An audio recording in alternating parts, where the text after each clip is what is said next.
Hi friends, welcome back to my channel. അപ്പം നമുക്കിന്നൊരു നല്ല അടിപൊളി ഞണ്ട് റോസ്റ്റിൻ്റെ റെസിപ്പി നോക്കിയാലോ. ഇന്നത്തെ വീഡിയോ ഇത്തിരി ലെങ്തിയാണ്, കാരണം നമ്മൾ ഞണ്ടൊന്ന് ക്ലീൻ ചെയ്യണതും ഞാൻ ചെയ്യുന്ന രീതി എങ്ങനെയാണെന്നൊക്കെ ഒന്ന് കാണിക്കുന്നുണ്ട്. അപ്പോൾ മാക്സിമം ഒന്ന് എല്ലാവരും സ്കിപ്പ് ചെയ്യാണ്ട് കാണാൻ നോക്കാം കേട്ടോ. അപ്പോൾ ആദ്യം നമുക്ക് ഞണ്ടൊന്ന് ക്ലീൻ ചെയ്തെടുക്കാം. ഞാനിവിടെ ഞണ്ട് എടുത്ത് വെച്ചിട്ടുണ്ട് കേട്ടോ. ഞണ്ട് നന്നായി കഴുകണം കേട്ടോ. അതേപോലെ പിടിക്കുമ്പോൾ നോക്കണം, കാലൊക്കെ മീൻസ് ഇതിൻ്റെ ഇത് വരുമ്പേ പിന്നെ ഇതിൽ നിറച്ച് മണ്ണുണ്ടാവും. അപ്പോൾ അത് ശ്രദ്ധിച്ചിട്ട് വേണം. ഇത് ആദ്യം നന്നായി കഴുകിയെടുക്കണം കേട്ടോ. നന്നായി കഴുകണം കേട്ടോ. ഇതിൻ്റെ ഇടയിലൊക്കെ ചിലപ്പോൾ മണ്ണ് കയറിയിരിക്കാൻ ചാൻസ് ഉണ്ട്. അപ്പോൾ ഇതൊന്ന് നന്നായി ഒന്ന് നമുക്ക് കഴുകിയെടുത്തിട്ട് വരാം. കഴുകിയത് നമ്മൾ വെള്ളം ഇങ്ങനെ പൈപ്പിൻ്റെ അവിടെ കാണിച്ചിട്ട് ഇതിങ്ങനെ കഴുകിയെടുക്കാം. അപ്പോൾ ഞാനിത് നന്നായി കഴുകണം കേട്ടോ. പിന്നെ ഇത് ചിലതിൻ്റെ മോൾ ഭാഗത്തായിട്ട് ഇതിങ്ങനെ ഒരു ഇത് കാണും കണ്ട. ഈ ഒരു സാധനം നമുക്കിതൊന്ന് കളയണം കേട്ടോ. ഇതിങ്ങനെ ജസ്റ്റ് ഇങ്ങനെ പിടിച്ച് വലിച്ചാൽ മതി. അപ്പോൾ അതിങ്ങനെ കിട്ടും ഇങ്ങോട്ട്. ഉള്ളിലെ ഭാഗമല്ല കേട്ടോ, അത് പൊന്നൊന്നുമില്ല, ഇത് വേറെ എന്തോ ഒരു ഇതാണ്, ചെകിള പോലത്തെ ഇങ്ങനത്തെ ഒരു സാധനമാണ്. അപ്പോൾ അതെടുത്ത് കളയുക. അതിന് ശേഷം നമുക്കിതൊന്ന് പുഴുങ്ങിയെടുക്കണം കേട്ടോ. ഞാനിവിടെ ഇത് പുഴുങ്ങിയെടുത്തിട്ടാണ് ഇതൊക്കെ ക്ലീൻ ചെയ്യണേ. അപ്പോൾ നന്നായി ഒന്ന് തിളപ്പിച്ചെടുക്കാം കേട്ടോ. അപ്പം നമ്മുടെ ഞണ്ട് നന്നായി ഇങ്ങനെ തിളച്ച് വന്നിട്ട് നന്നായി ഒന്ന് തിളയ്ക്കണം കേട്ടോ. തിളച്ചിട്ട് അതിങ്ങനെ കളറ് നമ്മുടെ മാറും. അതിങ്ങനെ തിളച്ച ഇതായ കാരണം കളറിങ്ങനെ കളറ് മാറി വന്നു.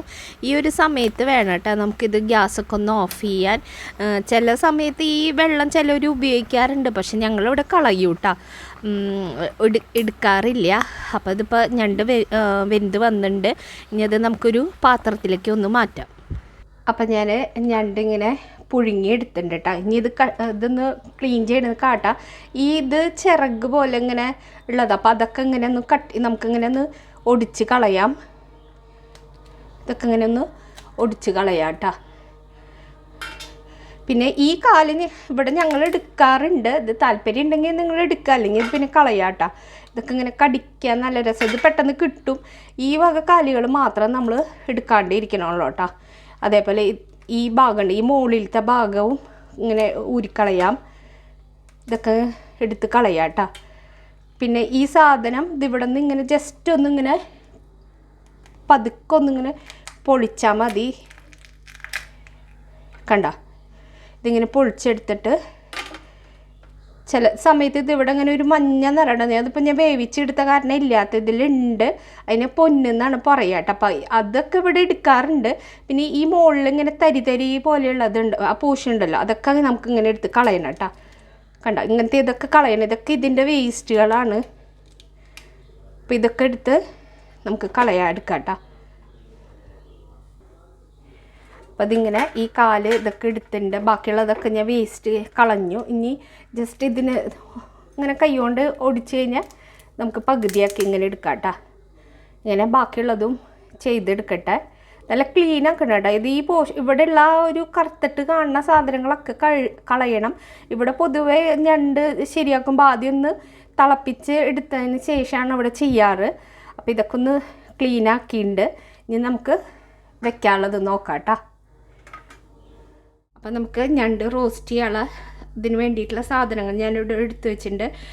ഒരുവിധം വലിയ സവാള ഞാൻ 4 എണ്ണം എടുത്തിട്ടുണ്ട് കേട്ടോ. പിന്നെ കുറച്ച് പച്ചമുളക്, ഒരു 3 തക്കാളി, ഒരു മീഡിയം സൈസ് ഇഞ്ചി എടുത്തിട്ടുണ്ട്. പിന്നെ കുറച്ച് വെളുത്തുള്ളി കേട്ടോ.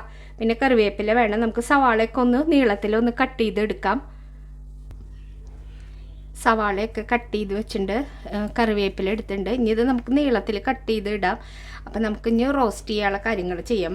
ചട്ടിയെന്ന് വെച്ച് കൊടുക്കാം കേട്ടോ. അപ്പം ഞാൻ ചട്ടിയിലാണ് കേട്ടോ റോസ്റ്റ് ചെയ്യാൻ പോകണം. അപ്പോൾ ഒരു മൺചട്ടി വെച്ച് കൊടുക്കുന്നുണ്ട്. അപ്പോൾ അത് ചൂടായി വരുമ്പോൾ നമുക്ക് ഇതിലേക്ക് വെളിച്ചെണ്ണ കേട്ടോ. വെളിച്ചെണ്ണയിൽ ചെയ്താൽ മതി, ഓയിലൊന്നും ചെയ്യണ്ട കേട്ടോ. അതാ വെളിച്ചെണ്ണയിലാണ് ടേസ്റ്റ് ഉണ്ടാവുക. ഒന്ന് ചട്ടി ചൂടായിട്ട് വരട്ടെ. അപ്പം നമ്മുടെ ചട്ടിയൊക്കെ നന്നായി ചൂടായി വന്നിട്ടുണ്ട് കേട്ടോ. നമുക്ക് ഇനി വെളിച്ചെണ്ണ ഒഴിച്ച് കൊടുക്കാം. കുറച്ച് വെളിച്ചെണ്ണ ഒഴിക്കുന്നുണ്ട് കേട്ടോ. കുറച്ചധികം ഒഴിക്കണം. ഇതൊക്കെ ഒന്ന് റോസ്റ്റായി വരാൻ വേണ്ടിയിട്ടും പിന്നെ വെളിച്ചെണ്ണ കുറച്ചധികം ഒഴിച്ചാലാണ് ടേസ്റ്റ് ഉണ്ടാവുള്ളൂ. അപ്പം ഇനി വെളിച്ചെണ്ണ ചൂടായിട്ട് വരട്ടെ. ഇപ്പം നമ്മുടെ വെളിച്ചെണ്ണയൊക്കെ നന്നായി ചൂടായി വന്നിട്ടുണ്ട്. ഇനി ആദ്യം നമുക്ക് ഇഞ്ചിയും വെളുത്തുള്ളിയും ചതച്ച് വെച്ചിട്ട് അത് ആഡ് ചെയ്ത് കൊടുക്കാം. അതൊന്ന് ഇളക്കി കൊടുക്കാം കേട്ടോ. ഇതിലേക്ക് നമുക്ക് കറിവേപ്പില, ഞാൻ 2 തണ്ട് കറിവേപ്പില ഇട്ട് കൊടുക്കുന്നുണ്ട്.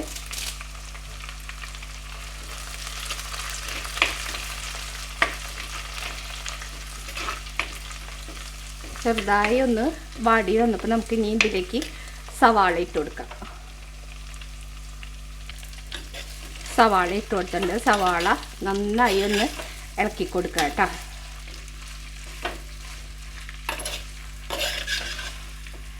ഈ സവാള വാടാനായിട്ട് നമുക്ക് ഇതിലേക്ക് കുറച്ച് ഉപ്പിട്ട് കൊടുക്കാം. ഞാൻ കല്ലുപ്പാട്ടോ, കല്ലുപ്പ പൊടിയുപ്പ് അത് നമ്മുടെ ഇഷ്ടം അനുസരിച്ച് ആഡ് ചെയ്യുക. കല്ലുപ്പിട്ട് കൊടുക്കുന്നുണ്ട്.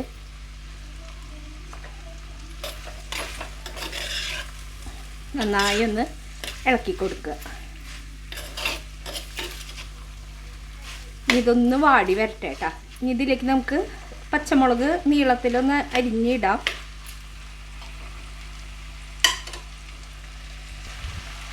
പച്ചമുളകൊന്ന് നീളത്തിൽ അരിഞ്ഞിടുന്നുണ്ട് കേട്ടോ. ഞാനൊരു 4-5 പച്ചമുളകാണ് അരിഞ്ഞിടുന്നത്.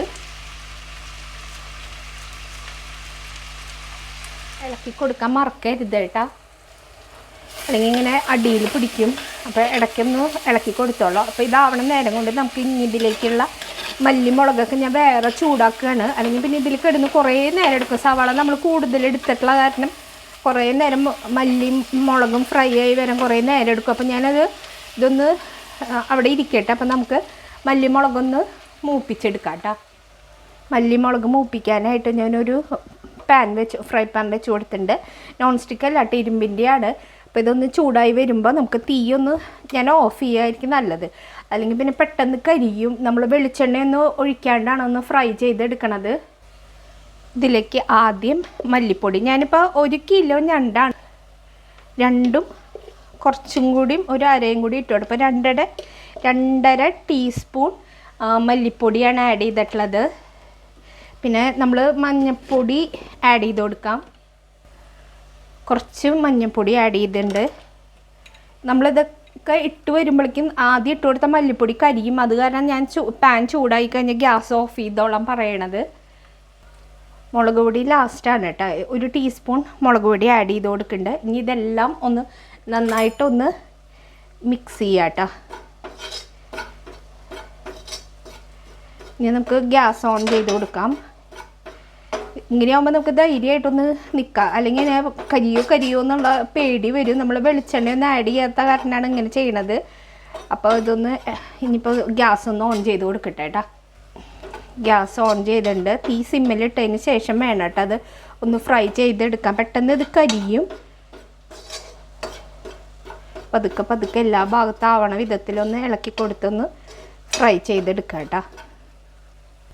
അപ്പോൾ ഇത് ഫ്രൈ ആയി വന്നിട്ടുണ്ട് കേട്ടോ. ഇനി ഇതൊന്ന് നമുക്ക് ഓഫ് ചെയ്യാൻ പെട്ടെന്ന് ഇതിൽ തന്നെ വെക്കണം. അപ്പോൾ അത് ഇരുന്നിട്ട് ഒന്നും കൂടി ഫ്രൈ ആയിക്കോളും. അപ്പോൾ കുറച്ച് മുമ്പ് ഒന്ന് ഗ്യാസ് ഓഫ് ചെയ്യാം കേട്ടോ. അപ്പോൾ പിന്നെ ഇതിലിരുന്നിട്ട് തന്നെ കറക്റ്റായിട്ട് വറവായി വന്നോളും. ഇത് ഗ്യാസ് ഓഫ് ചെയ്യുന്നുണ്ട്. ഇനി നമ്മുടെ സവാളയൊക്കെ ഒന്ന് വാടി വന്നിട്ടുണ്ട്. ഇനി ഇതിലേക്ക് നമുക്ക് തക്കാളി ആഡ് ചെയ്ത് കൊടുക്കാം കേട്ടോ. തക്കാളി ആഡ് ചെയ്യാണ്.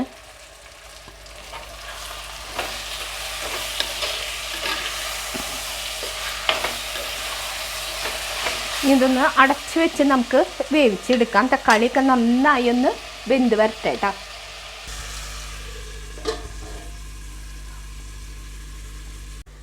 ഇപ്പം ഞാനിതിലേക്ക് നമ്മൾ ഫ്രൈ ചെയ്ത് വെച്ച മല്ലിപ്പൊടി മുളക് പൊടിയൊക്കെ ഉണ്ടല്ലോ അത് ഇട്ട് കൊടുത്തിട്ട് നന്നായി ഒന്ന് ഇളക്കി കൊടുത്തിട്ടുണ്ട് കേട്ടോ. ഒരു 5 മിനിറ്റോളം ഒന്ന് ഇളക്കി കൊടുക്കുക. അതിന് ശേഷം നമുക്കിതിലേക്ക് പെരിഞ്ജീരകം 1 ടീസ്പൂൺ ഇട്ട് കൊടുക്കുന്നുണ്ട് കേട്ടോ. പെരിഞ്ജീരകം ഇട്ട് കഴിയുന്നത് നല്ലതാണ്. നല്ലൊരു ടേസ്റ്റ്. കോഴിമുട്ടക്കറി അതേപോലെ ഞണ്ട് കറിയൊക്കെ വെക്കുമ്പോൾ പെരിഞ്ജീരകം ഇങ്ങനെ ഉള്ളത് നല്ലതാണ്. കുറച്ച് നേരം ഒന്ന് ഇളക്കി കൊടുത്താൽ മതി. അപ്പോൾ വെളിച്ചെണ്ണ നമ്മൾ ഒഴിച്ചു കൊടുത്തതൊക്കെ തെളിഞ്ഞ് വന്നിട്ട് അപ്പോൾ അതിൽ ഇതൊന്ന് ഫ്രൈ ആയിക്കോളും. ഓൾറെഡി നമ്മൾ മല്ലിപ്പൊടിയൊക്കെ വറുത്തതായാലും കുറേ നേരിട്ട് ഇളക്കേണ്ട ആവശ്യമൊന്നുമില്ല. അപ്പം അത് നന്നായി ഒന്ന് ഇളക്കി കൊടുത്തിട്ടുണ്ട്. അതിന് ശേഷം നമുക്ക് ഇതിലേക്ക് ഇനി ഞണ്ട് ആഡ് ചെയ്ത് കൊടുക്കാം കേട്ടോ. നമ്മൾ ക്ലീൻ ചെയ്ത് വെച്ചിട്ടുള്ള ഞണ്ട് ആഡ് ചെയ്ത് കൊടുക്കാം.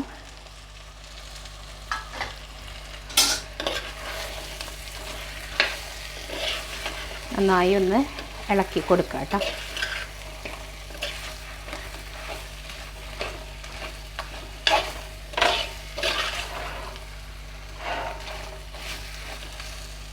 അതിന് ശേഷം നമ്മൾ കാലുണ്ടല്ലോ, കാല് ഞാൻ വേറെ വെച്ചിട്ടുണ്ടായിരുന്നേ, അതും ഇതിലേക്ക് തന്നെ ആഡ് ചെയ്യാം.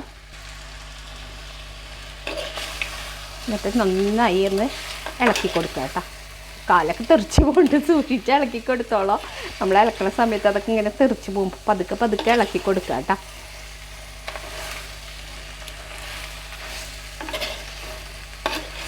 ഞാനിപ്പോൾ ഇതിൽ വെള്ളമൊന്നും ഒഴിക്കണില്ല, ഇങ്ങനെ തന്നെ ഇളക്കിയിട്ട് കുറച്ച് നേരം ഒന്ന് അടച്ച് വെച്ച് ഒന്ന് വേവിച്ചെടുക്കുക. തീ സിമ്മിലിട്ടിട്ട് വേവിച്ചെടുക്കാനാണ്. പിന്നെ വേണമെങ്കിൽ ഇതിൽ നിന്ന് വെള്ളം ഇറങ്ങും, വേണമെങ്കിൽ നമുക്കിതിലേക്ക് വെള്ളം കുറച്ച് കഴിഞ്ഞിട്ട് തിളപ്പിച്ച വെള്ളം ആഡ് ചെയ്ത് കൊടുക്കുക.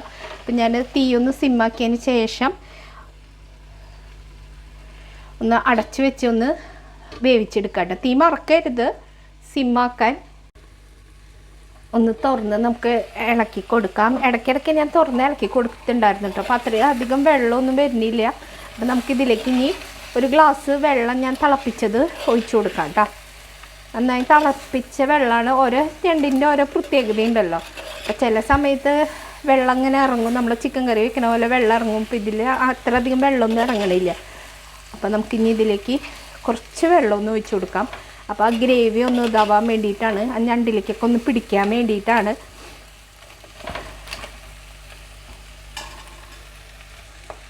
തിളപ്പിച്ച വെള്ളമാണ് കേട്ടോ ഞാൻ ഒഴിച്ചു കൊടുക്കണേ. ഒരു ഗ്ലാസ് ഒഴിച്ചു കൊടുക്കുന്നുണ്ട്. എന്നിട്ട് നന്നായി ഒന്ന് ഇളക്കി കൊടുക്കാം കേട്ടോ.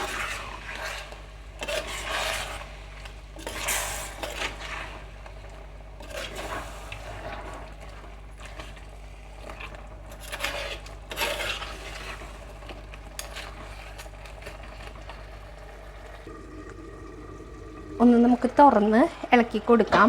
ആദ്യം കുറച്ചും കൂടി കറിവേപ്പില ഇട്ട് കൊടുക്കാം കേട്ടോ. അതിന് ശേഷം നമുക്കൊന്ന് ഇളക്കി കൊടുക്കാം. നല്ല വെള്ളം, ഒരു ഗ്ലാസ് വെള്ളം ഒഴിച്ചപ്പോഴേക്കും നല്ല വെള്ളമായി ഇതിൽ നിന്ന്. പക്ഷെ കുഴപ്പമില്ല കേട്ടോ, ഇത്തിരി ചാറ് നല്ല രസമാണല്ലോ. ഇത് ചട്ടിയിൽ ഇരുന്നിട്ട് അതിന് ഒന്നും കൂടി ഒന്ന് കട്ടിയാവും നമ്മുടെ കറി. ഗ്യാസൊക്കെ ഓഫ് ചെയ്യുമ്പോൾ ഇനി ഇതിലേക്ക് നമുക്ക് ഉപ്പുണ്ടോ എന്ന് നോക്കാം കേട്ടോ.